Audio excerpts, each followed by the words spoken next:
We all know that the right habits and mindsets can be transformational in how we live our lives.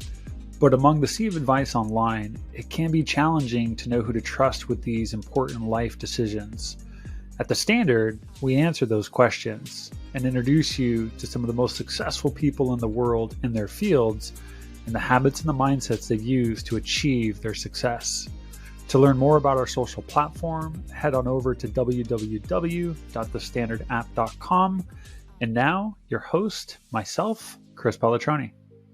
Welcome to another episode of The Standard. I am your host, Chris Pallatroni, and today's guest is Fee Filler.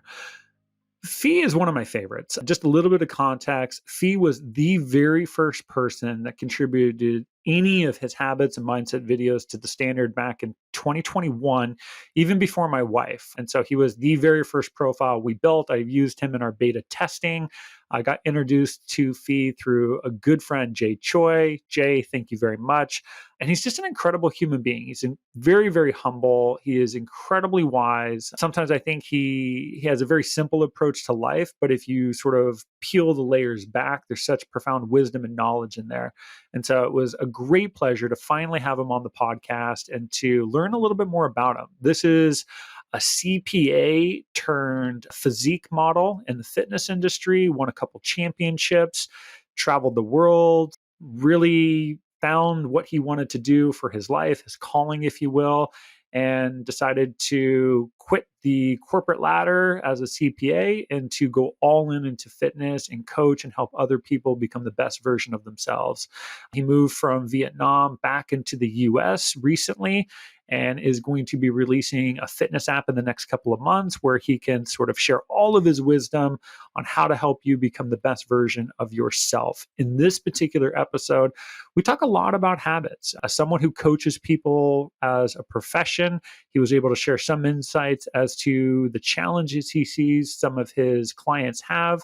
We talk about his best habit and his morning routine and the powerful addiction of social media and how he's learned to kick that habit and replace it with a more meaningful morning routine. We also talk about powerful mindsets, and we sort of oscillate on and off between the power of transforming your body and how that has a profound effect on transforming your mind. And then we cap off the episode with his wish for the world, which has a lot to do with what we consume, both physically and mentally. But this was a really fun episode. I really enjoy Fee a lot. I think you will as well. So without further ado, I want to welcome Fee Filler. What I'd love, Fee, if you could do is spend a couple minutes and give us a little bit of your background. Like, what do you do? Obviously, you've been into, I don't know if bodybuilding is the right word to use, but clearly you wear so many of your habits on you. I'd love you to give the listeners a little bit of context as to who you are and, what you do personally and professionally, if we can. Yeah, man, for sure. First off, I'll say, man, you've been doing great things. You've done really well with the platform. I can see you still have the background there, which is full of your hard work, man. I respect that over the years. I see it's built a lot. Thank you. I started out in accounting. I graduated and pursued a CPA and basically did that for a couple years. I worked at an accounting firm. It was a big four accounting firm. And I told myself, this is the way I kind of want to go if I want to make some money. So I give myself a couple years, obtain a pretty senior position, and then reassess and see where I am like mentally and if I want to continue doing that. Fast forward a couple years, that was after college. I made the senior position. I sat down and I realized this is not where I want to go, accounting. So I kind of packed up all my things. I left that job and I traveled the world for a couple of years. That's where I found myself in Asia and kind of just, you know, seeing what drives me, passion wise or interest wise, and meeting. You learn so much about yourself by meeting so many people. But I ended up falling into the fitness industry overseas. Um, I competed in fitness modeling competitions, and I was lucky enough to become a champion for Muscle Mania Asia. So that was basically uh, my introduction into like the championship realm. And that was not bodybuilding. Like you're saying, bodybuilding is a little bit different because bodybuilding versus men's physique and fitness modeling is more focused on size and muscular development, whereas fitness modeling and physique is more aesthetic. So that also portrays like confidence on stage and how you carry yourself, like with a smile and, you know, stage presence, not only just the muscle or, you know, definition and all of that. But after that, I, I kind of dived more into the fitness industry by building a fitness business, specifically training and fitness training. And that was pretty successful for a couple years up until COVID happened in Asia, and that hit Asia pretty hard. And that was about the time I kind of reassessed and sat down and said, you know, I think now's a good time to reunite with my family back in the US.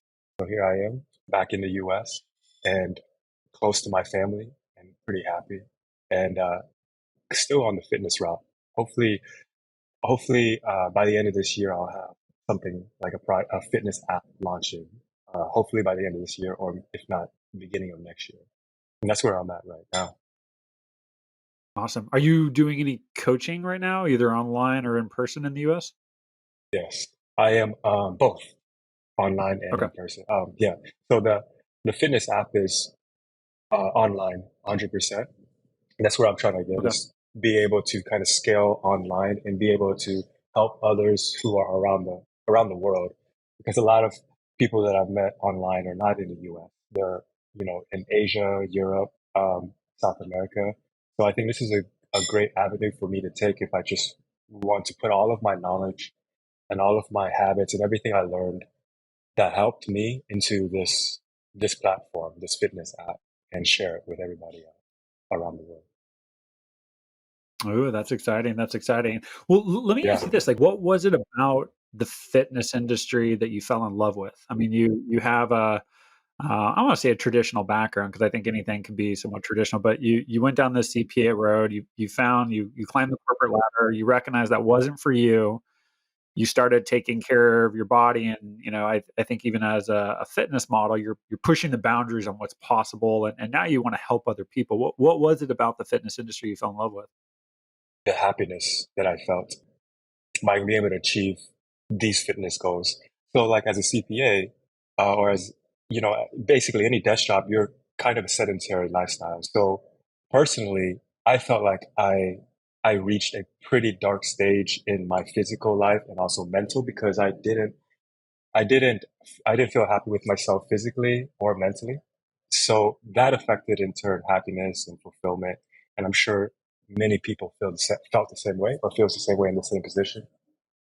So when I was able to transform myself physically, my mentality or my mindset also transformed, which in turn, you know, helped my confidence, my happiness, and that in general was kind of the driver for me.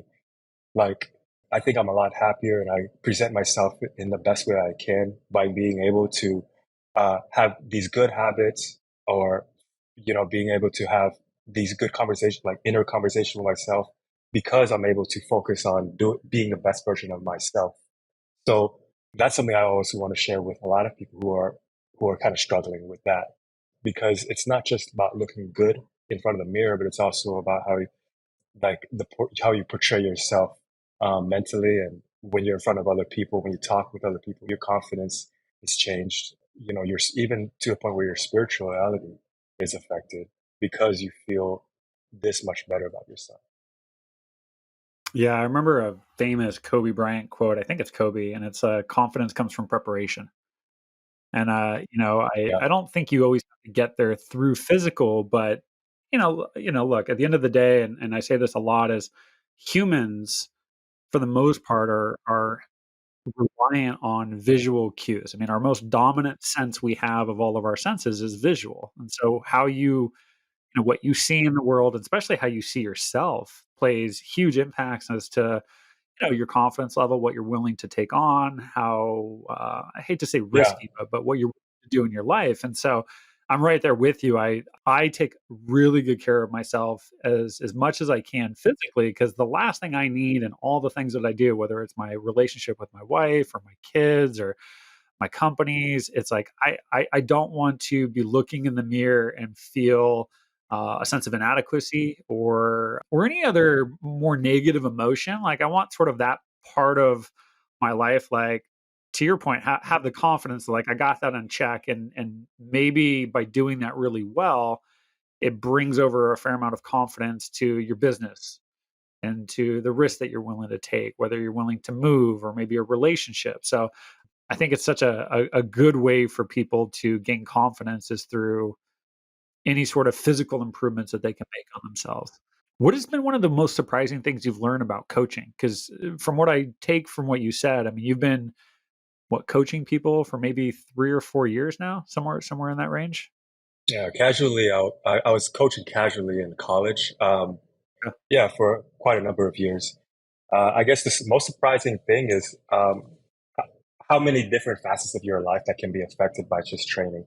So, like what you were saying earlier, when your confidence is translated to different parts of your life, from your family, your businesses, I think a lot of people look at it as a almost like a superficial transformation, but when you really kind of have a closer look, it's discipline that's kind of the focal point for me.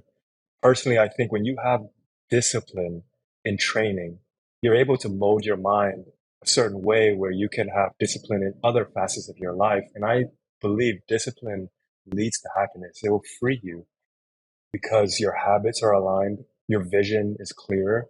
You're able to achieve a lot more when you're able to do something consistently and tell yourself to do something when you're not feeling up to the job. So like training yourself physically, you could do anything, whether it's swimming or lifting weights. But if you're just training, you're training your mind to be disciplined and being able to make sacrifices in order to achieve a higher goal or a higher end goal. So whether that be physically or getting a six pack or even just building communication skills with your staff or with your loved one, this is what I find the most fulfilling when I'm having conversations with my clients or people who I'm training is when they're getting better in the gym, they're also getting better in other facets of their life because they're training their mind to become more disciplined. They can adhere to what they believe is a positive track on their lifestyle. Does that make sense?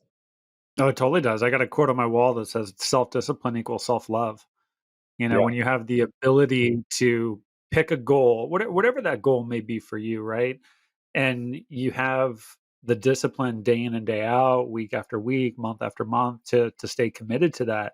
That's huge. I think a lot of people, I don't know. I have to imagine people that are, aspiring to be more fit in their life. They look at someone maybe like you and they're like, well, I mean, he's just got the genetics are there, yeah, or, I don't know. They'll quickly dwindle your success to some extent to just things that came really easy. And, like, and it happens even with me is like, oh, he's just a runner.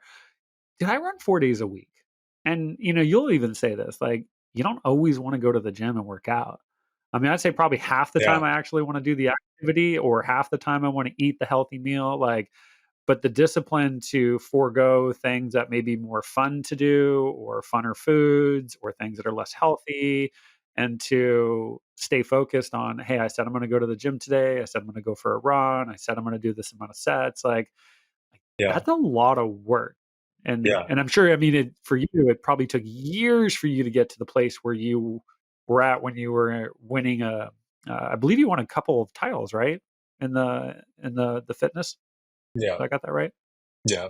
Yeah. I did. How long did it take you to train for that? I've been training specifically for that probably about 8 to 10 months, like specifically with that goal in mind. But I've been Okay. training like all my life, up since I was maybe 15 or 16, just training consistently. But Yeah. I didn't see any huge difference until I dialed in my diet, and that's the biggest challenge to discipline. But I guess when we're talking about discipline, it's really easy to say it, isn't it, Chris? Like you and I when we talk about it, it's easier to say than to do. But you're very, I think, I mean, you're a very successful businessman. And I think that's a whole nother level of discipline because it requires a lot of not just physical, but mental fortitude. For me, like personally, I felt like I find being consistent at it makes discipline easier to achieve, like being consistent or just doing things like making sacrifices. Like I'm curious, like what about you? What is it about you that makes make discipline attainable? You know what I mean? Like, Yeah. I read a lot of books, and there's a few that really came to mind, that I read on, like, how humans are more or less wired. I wanna say it was, like, the chimp paradox. I think that's the name of it. I'm gonna double check it here. And what it reminded me, the chimp paradox, yeah, and this is a book on mind management, and there's a few others that were similar to it that really taught me, and this I think everybody will resonate with this, that we're highly emotional. Like, we just are. Like, mm, humans tend to feel before we think, and, hmm there's a famous marathoner, Elliot Kipchoge. Up until a couple of months ago, he was the world's best marathoner, and I've watched a lot of his motivational videos, and I remember one in particular, he talked about how if you concede in the moment to your emotions, you're essentially a slave to your emotions. hmm And it's so true because we all, I think, have good intentions in our lives. Things we wanna do for ourselves, for others, and for the community, and it's all good on a Sunday, it's all good, right before the New Year's, but yeah, then in the moment, more often than not, we don't actually wanna do the thing we said we're gonna do. We want the outcome of it, hmm but it's cold out, we don't wanna go to the gym, or I don't know, whatever the excuse may be, and so I've come to yeah, learn that we're highly emotional, that there's a high probability that in the moment, whatever I said I wanted to do, I won't wanna do it in that particular moment, and I have to just recognize, like, that's just a human condition. We all face that, and mm, so one of the things that I do is plan, and it's not perfect. I definitely have lapses in different areas of my life, but I plan something and I put it onto my calendar, hmm and I do that in a moment of clarity, and then when that time comes, I try not to think too much about it. I just react. Like later today, I got a 9-mile run. Maybe I don't want to run today, but I won't think about that. I'll just, when the time comes and the calendar says, hey, if you finish this, you got to go for a run. Like, I'll just go and I'll try to not put a lot of thought into the activity. I'll just kind of go through the motions to get into it. And so that's been like a savior for me, is like, I don't have these rich inner dialogues with myself in the moment of, well, how do you feel right now? Do you want to go do this? Do you not want to go do that? I just, hey, I said I'd do it. I'm gonna go do it, whatever that may be. Everybody has a different relationship to it, but that's one of the ways that I go about it. yeah. How about That's how about for you? that's so man. I couldn't agree more. That's so true. Just putting it down in even like a planner and saying you're going to do it, like right before you're going to do it. So, for example, I think for a lot of people who are trying to get in shape, or like even fitness trainers, like myself personally, this is my vice, which is cheat days turning into Yeah. cheat weekends. Even like this past Thanksgiving, you know what I mean? Or like a cheat meal turning into a cheat day. Highly emotional. I think that can be combated by before that cheat day even happens. You tell yourself, okay, I'm gonna allow myself this day of debauchery. I'm just gonna just go all out. But the next day, I know I have to get back into it. If I did it, and that's all purely unemotional, right? Like you're saying, you're approaching this day of debauchery, of a cheat meal and eating whatever you want, but you have to be unemotional the next day. Go back into as you plan. Go back to your meal plan, uh, eating healthy or whatever. The very next day, if I was emotional about it, and this is where a lot of people go off the rails, is you walk into it without a plan. You have a cheat day, and then the next morning you're like, wow, that felt pretty great. Let's see if let's give in one more time. Let's see one more meal just to enjoy. So emotionally you're giving yourself into the short term gratification.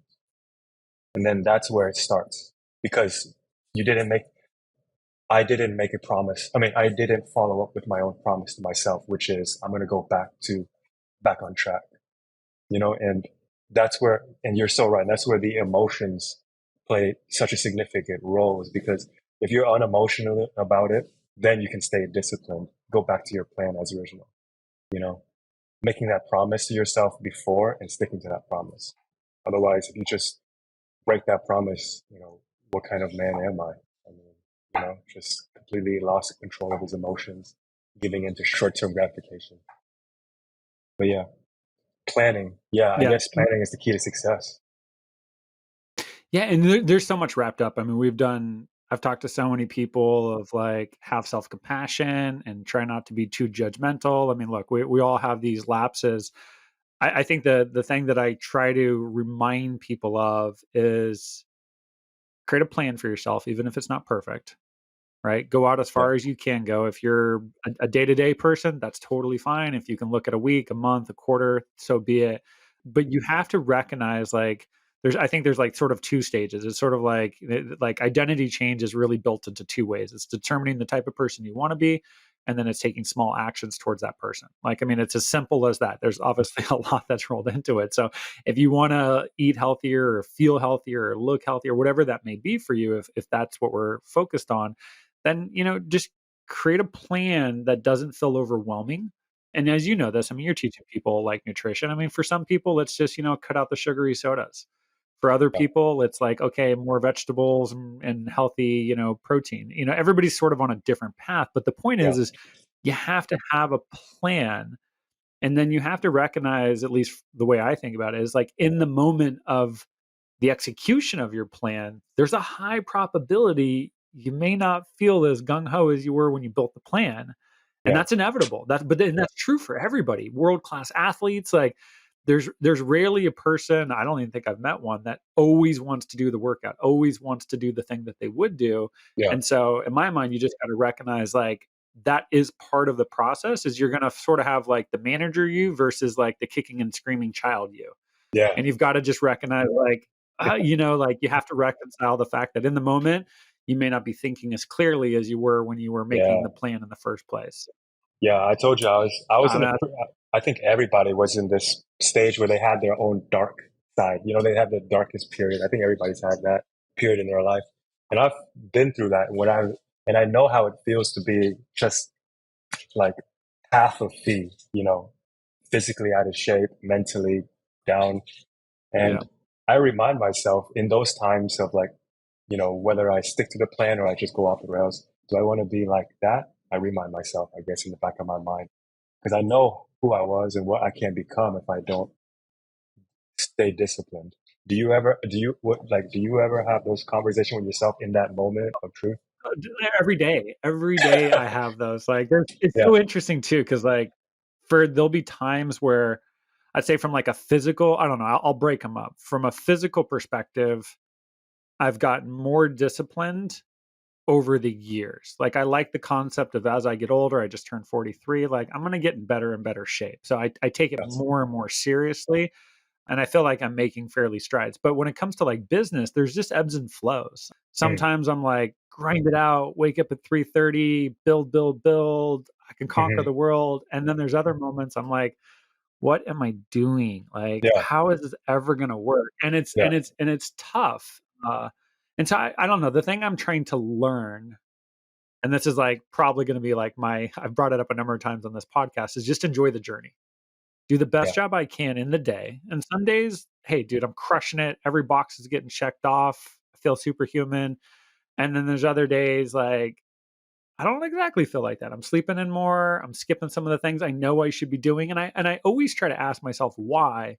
I hmm, don't always get the answer, but sometimes I'm just trying to hide from reality, and I'm like, dude, this is a hard, especially when I talk about the standard, it's a really hard project, and it's so overwhelming at times that I'm just like, I want to sleep it out. I just want to stay in bed and just hope it goes away. yeah. So I have ebb and flows with different parts of my life for sure. Do you feel like those days are necessary, or do you feel like they are like inhibiting your growth? Like those days of just staying in bed and kind of like purging, just doing. What do you think? Because I feel like personally, and I think everybody's different, but personally, I feel like if I did allow myself more and more, it would condition myself some way. You know what I mean?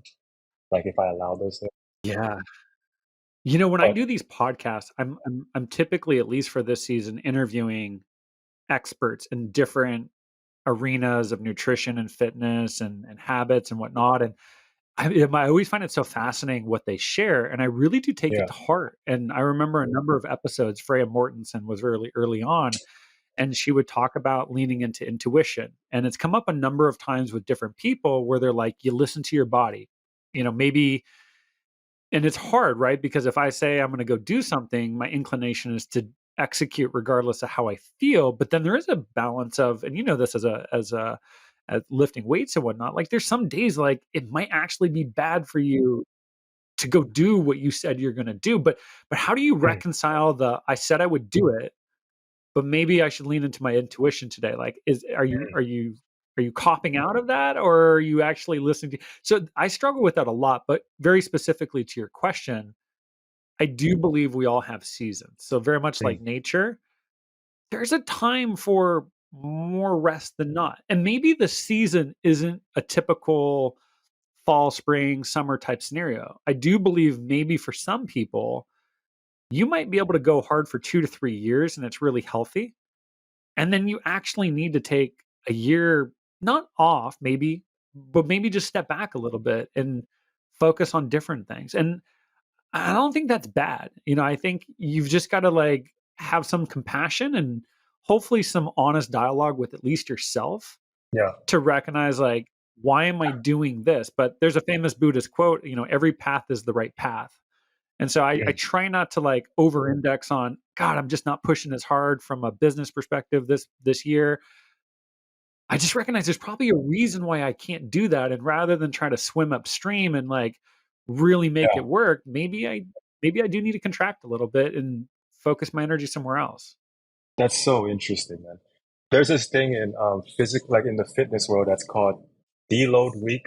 Basically, so from a physical perspective, you need to give your body some time to rest. A deload week would basically mean go 50% or whatever percent of the capacity of your usual load. So Mhm. that's like if you're training for 4 weeks straight, try to take 1 week of rest or deload. And so that's from a physical perspective, and that's understandable because your body may need some recovery time, and recovery is huge, to make progress. But then there's also the mental aspect too, because a lot of people overlook that in the fitness industry. It's like, how often are you giving yourself a mental or even a spiritual reset? Bill Gates does that. He does take a couple of days of the year, I think. I don't remember how many, but he would go off into his lake house, completely isolated, and read books Yep. for a week or whatever. And I think that's there's something to there. Mentally resetting yourself, getting away from a multi-billion-dollar business, just focusing on your mind's health for a couple of days, peace. You know, Yeah. The thing is that what I've learned is I think you can, when it comes to other people's habits, mindsets, routines, strategies, whatever you want to call it, I do think there is value in copying somebody that is going in a direction that you aspire to go in. So if I want to be a in great physical shape, and maybe I aspire to be like you in some ways, and I do think there's some benefit of like, okay, how can I sort of cut a corner and like just do some of the things that you're doing? But I also recognize like in the long run, you can't copy people's habits mm, verbatim. Like you can sort of like pick a place to start, but what you have to do is you have to mold everything to yourself. So I might be a morning person, you might be a late yeah, night person, right? yeah, Some people are good with cheat days, other people, they got to completely wipe it out of their diet altogether. And yeah, so it's everybody's different, and I think that's the trial and error of all of this is like you've got to find like some people love journaling. I don't like journaling. I will have journal type things that I do, but I do them on my run. I don't do them sitting down at a desk. Same thing yeah, with like meditation. So I think when it comes to all this self-care stuff, you can sort of copy somebody at least to a point, but you've really got to figure out, is this serving you? And if so, keep doing it. And if not, adapt, mold, make slight deviations, changes, so that you can find sort of that sweet spot for yourself. That's what I've learned in all of this yeah, stuff when it comes to self care. yeah. 100%. I agree with that. There's no written rules, are there? I was for a while trying to, because I was listening to some people who are wiser than me, and they would recommend envisioning your day as a millionaire or a champion or whatever it is, what would they do like in their day and Yeah. just do whatever they're doing? And I agree or disagree to an extent to that because everybody's different. Like millionaire fee would probably not be millionaire Chris. We wouldn't have exactly the same day. So I would probably have to mold myself or mold my day to fit it better, but at another level, I guess. Does that make sense? No, it totally does. Yeah. Yeah. I mean, I think so much of it is you got to ask yourself a lot of tough questions. I think, I don't believe you have to share your inner dialogue with everybody, although it can be helpful with a stranger, with a therapist, with a good friend or whatnot. But I do think it is in everybody's best interest to ask yourself some of the really tough questions of why you do what you do, why you don't do some of the things you should be doing. And I think it's important to try to make sense of that stuff so that you can hopefully take some of those lessons, apply them in some useful way, move to a new Mhm. location, get a new Yeah. job, get yourself in shape, whatever it is that you feel is in your best interest. But oftentimes you have to start with some sort of self discovery, Yeah. and the only way I've ever learned that is like you got to ask a lot of questions to yourself and be willing to listen to those answers and not hide from them. Let's pivot a little bit. I'm so curious. Let's dive into your personal habits here. So we'll start with a Okay. habit, and then we'll flip over to a mindset. But clearly you've got a lot of good things that you do from a habit perspective.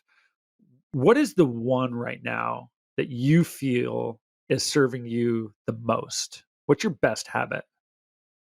Man, I feel like that changes often, but I think currently is waking up early and I guess not allowing myself to just lay in bed and scroll on social media. Because personally, that was a bad habit of mine. I used to wake up, just lay there, grab my phone, and just scroll through social media. And I think that took off a lot of productivity and also mentally it didn't anchor my mind for the rest of the day.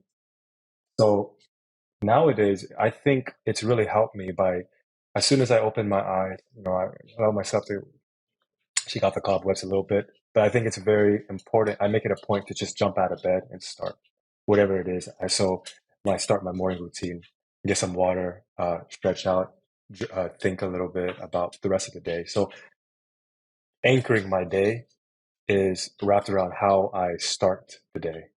Waking up in the morning and starting it right away instead of sluggishly getting onto social media and filling my mind with whatever is, on the phone or notifications or whatever, just kind of clouding it. Instead of that, I just wake up and start the day. So yeah, I think that's been huge for me mentally. So for you, Yeah. it's not the habit isn't exactly waking up at a certain time or maybe even following a certain protocol. It sounds like the habit is avoiding plugging into the machine. It's avoiding the social media, maybe even email. It's Yeah. avoiding filling your brain with like a bunch of external stuff and not focusing on the things that are most important to you. Is that how I'm hearing that? Yeah. I mean, I was addicted to social media for a while. That's kind of why I got off. I was inactive for like a year on social media because I realized, man, I wake up to it, I go to sleep to it, and I felt like I was getting dumber just because of how much I was plugging into the machine. So I Mhm. realized it, and I made it a point to just wake up and not allow that to dictate my morning social media or phone or emails or whatever. I wanted to, yeah, not allow myself into that little rabbit hole and instead wake up fresh and on a good note, in a way of just waking up, allowing my mind to, calmly collect itself, get some water, think about what I want to accomplish for the rest of the day, that kind of thing, I think. So yeah, not Yeah. allowing myself to plug in the machine. How do you accomplish that? Do you, because I gotta imagine if you were addicted to it and you're trying to break it, you correct me if I'm wrong. I mean, it would feel like you're probably at least waking up and Oh yeah, maybe thinking about it, maybe reaching. absolutely. How did you actually accomplish this? So I actually shut my phone off before I fell asleep before. When I first started doing this, I just shut my phone off before I fell asleep. And when I woke up, my phone's not even Okay. on. So it would require me to turn on my phone and everything. And I usually don't wake up to an alarm. I allow myself to wake up naturally. So that was like the first step is turning off my phone so that's not even available for me when I wake up in the morning. And I did that for a couple weeks, and that helped out. Oh, and also it really helped when I woke up in the morning and told myself there's one thing I needed to do when I first woke up, which is the first couple of weeks was just getting a glass of water. So that required me to go downstairs to my kitchen, getting that water. And then once I'm downstairs in my kitchen getting that water, I'm kind of awake already. Then I can start, having breakfast or writing down my to-do list or whatever. That already got my day started instead of being upstairs in my bed and just scrolling for like 30 minutes or whatever. So, yeah, back to your point, just making sure I had something to do that was meaningful in the morning, which is even getting some water or writing down my to-do list, doing something productive, making my bed, you know, having something to do so I can move forward in that positive direction.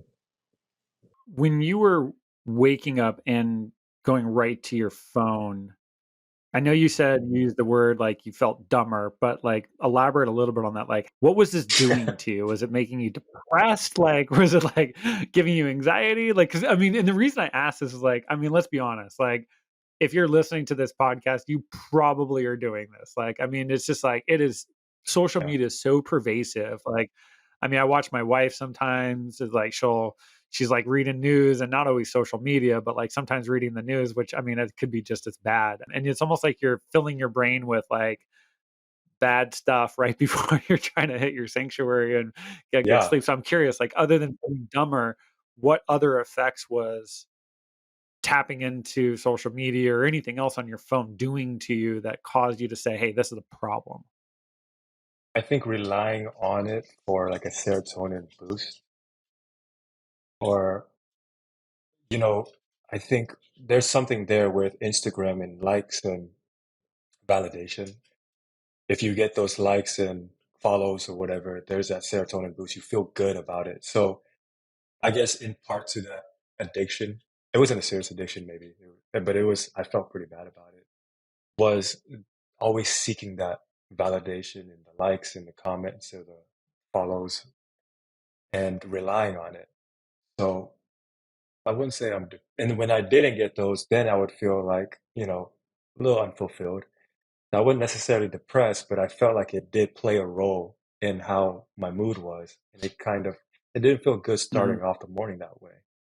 And it's not to knock on like US or anything, but I realized something that was really perplexing to me, which was the social media overseas, like especially like if you notice in China, they have a lot of the TikTok algorithm focused on life improving skills. Like I noticed there are a lot of Mhm. things that learning finances or learning how to talk to people or learning basic life skills. And as younger people are scrolling through that, that's actually helping them, improve. So in a way, it's making them smarter, but improving their life skills.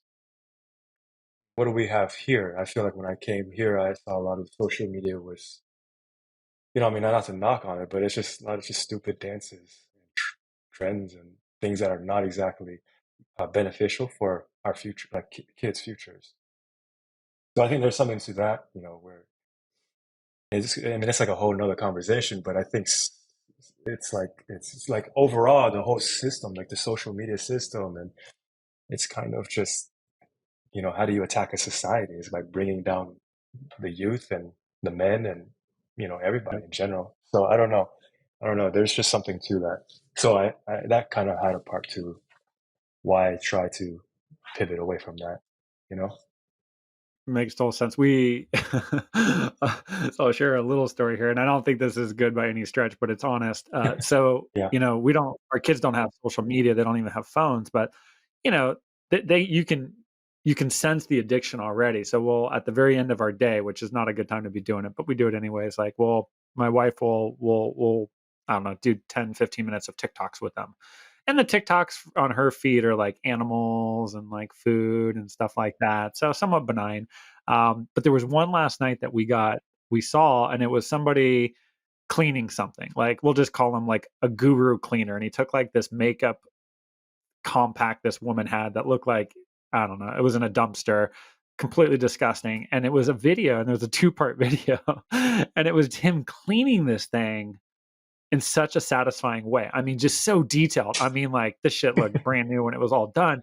And it was so fascinating because halfway through the video, or went through the first video, and my kids are watching. We're watching somebody clean a makeup compact. By the way, like just for context here, like nothing of value in the world.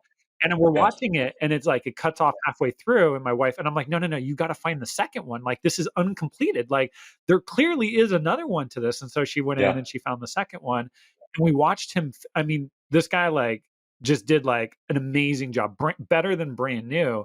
And it was so satisfying to watch him complete this. But as I'm watching this, I'm also recognizing like, wow, there are four human beings in this bed watching this. Like this adds yeah, no value to the world. Like our lives aren't better. We literally just watched somebody clean a makeup compact, and it yeah. was satisfying, addicting, clearly, but no value. And so It's I don't so know. I see a lot of that. It's it's fascinating. so easy to just like to give in to those satisfying videos though, because the algorithm is made up of how your behavior too, so like me, I'm all for like pet videos and whatever. So of course it's so easy for us just to want to watch those videos and not, you know not the other valuable videos, I guess. And that's how the algorithm kind of just, just forms its whole content based on that.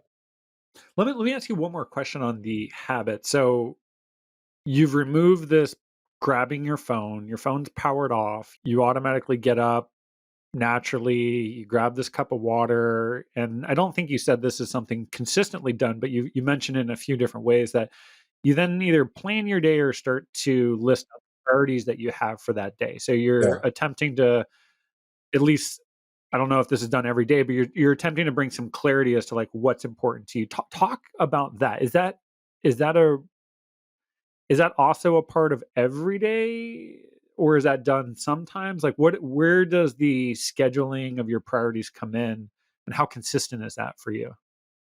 It's pretty consistent. I would feel like I would feel accomplished when I know I've finished things that I put down on my to-do list. So yeah, that's pretty important to me. When I wake up, I put down some things that I want to finish by the end of the day. It could be small things like, contacting or sending an email, something like that. And a lot of it would be revolving around things that I'm not so great at that I'm trying to improve too. Like being better at communication. I think that's like a pretty simple thing to do, but man, I could be so much better at it, like emails and messages and returning messages. So like I feel like once I finish those tasks by the end of the day, then I feel good going to sleep knowing that I put a good day's work in productivity wise. Yeah. Awesome. Let's pivot over to mindset. And I know we talked a little bit about this in the beginning of the episode, especially as we were talking about you on your fitness journey of how, yes, you are shaping your body, but you're shaping your mind. And this actually comes up a lot with fitness people. Uh, Yeah. but in a similar context, like, is there one mindset right now for you that sort of stands above all of your other mindsets that's the contributing the most to your mental health and your well-being and your overall success? Hmm.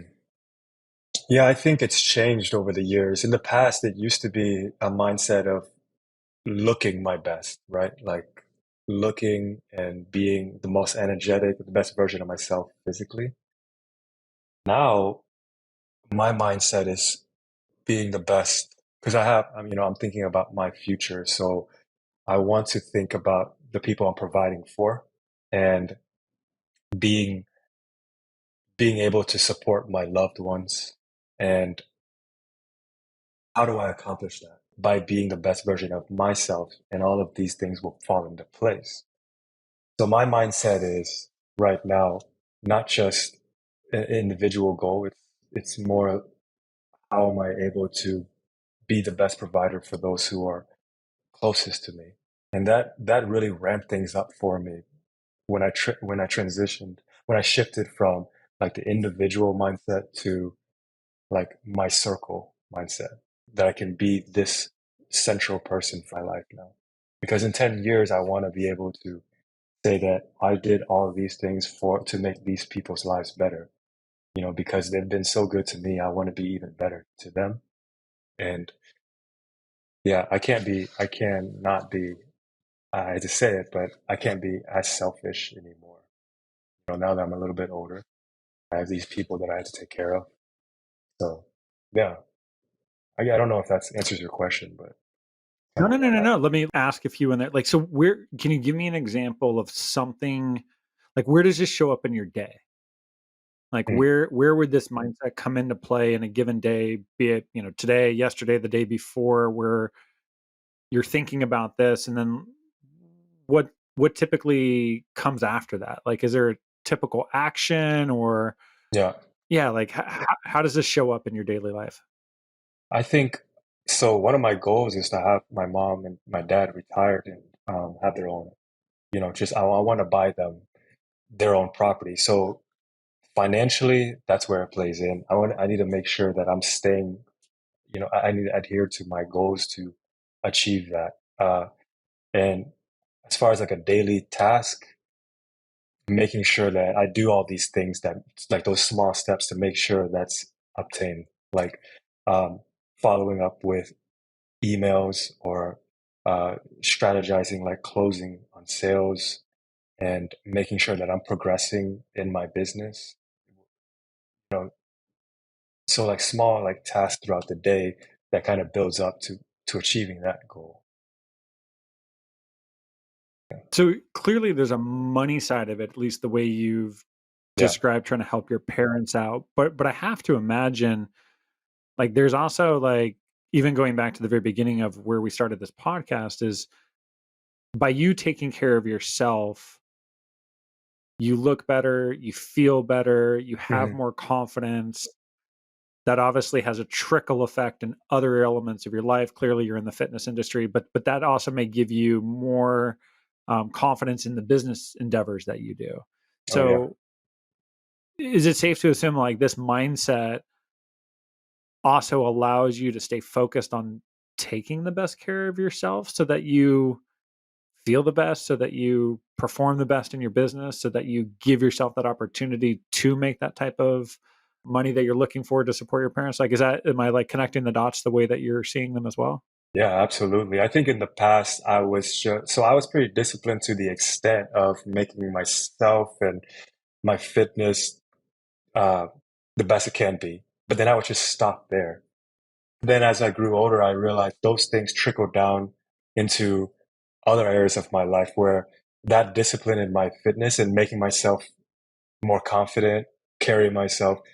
So that would trickle into other aspects of my life and like my business. So I would be able to continue going instead of just stopping at, you know, aesthetics, being able to have a more disciplined mindset in those other things. So like taking action and finishing what I need to do so that I can feel more accomplished with those other parts of my life.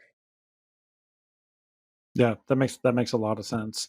Are there times that I don't know, like are there moments in your day or your week where this mindset comes up? You sort of have this internal dialogue with yourself, Mhm. and then you don't actually take the action that you know you should be taking.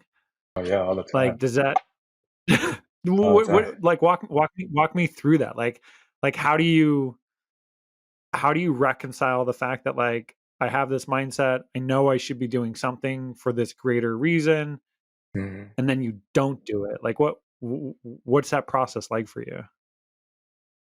I feel obviously I feel pretty guilty about it, but I know I've done that millions of times before. I hate to say it, but Yeah. I've been pretty lazy in the past, Chris. So I think one, I remind myself what happens if I continue that track of laziness and I just not do it and not allow myself to fall down that rabbit hole again. And I guess two is just allowing myself to catch myself. You know, I okay, I didn't do what I was supposed to do. So, okay, I accept the fact that I